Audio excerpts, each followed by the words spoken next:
జాతరలో పాల్గొనవలసిందిగా కోరుతూ Korangi kite engineering విద్యార్థులు కాజులూరు మండలం గొల్లపాలెంలో పర్యావరణ పరిరక్షణపై ర్యాలీ నిర్వహించారు.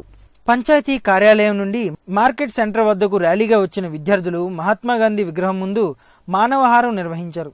ప్రతి ఒక్కరూ మొక్కలు నాటాలని, దీనిని అందరూ బాధ్యతగా తీసుకోవాలని విద్యార్థులకు పిలుపునిచ్చారు.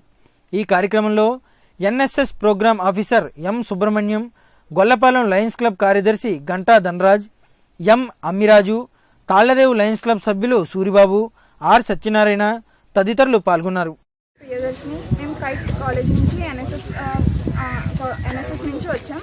ఈ ఊరు గొల్లపాలెంలో 7 days క్యాంప్ చేయడానికి వచ్చాం. ఈరోజు ర్యాలీ చేస్తాం. ఈ ర్యాలీలో ముఖ్యంగా పర్యావరణ పరిశుభ్రత గురించి చెప్పడానికి వచ్చాం.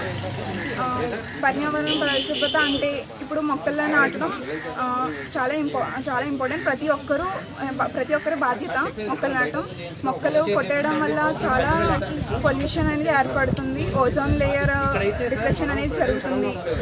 చాలా యూవీ రేస్, అల్ట్రావైలెట్ రేస్ అనేది డైరెక్ట్గా పడి మనకి స్కిన్ డిసీజెస్ అలాంటివి చాలా వస్తున్నాయి. నేను కైట్ కళాశాల వైస్ ప్రిన్సిపల్ని మరియు ఎన్ఎస్ఎస్ ప్రోగ్రామ్ ఆఫీసర్ని. మనకి గవర్నమెంట్ ఆఫ్ ఇండియా ప్రతి సంవత్సరం కూడా ఈ ఎన్ఎస్ఎస్ అనే జాతీయ సేవా పథకం ద్వారా ఒక గ్రామాన్ని దత్తత తీసుకుని ఆ గ్రామంలో 7 రోజులు ఈ ప్రత్యేక శిబిరాన్ని నిర్వహించమన్న ఉత్తర్వుల ప్రకారం మేము గత 15 సంవత్సరాల నుంచి మా కైట్ కళాశాల తరపున ఈ కార్యక్రమం నిర్వహిస్తున్నాం. దానిలో భాగంగానే ఈ సంవత్సరం మేము ఇక్కడ గొల్లపాలెంని ఎంచుకోవడం జరిగింది.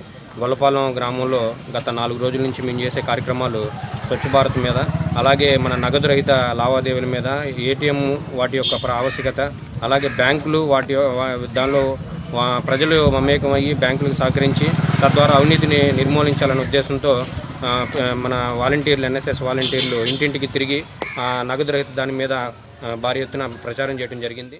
కాకినాడ భానుగుడి సెంటర్లో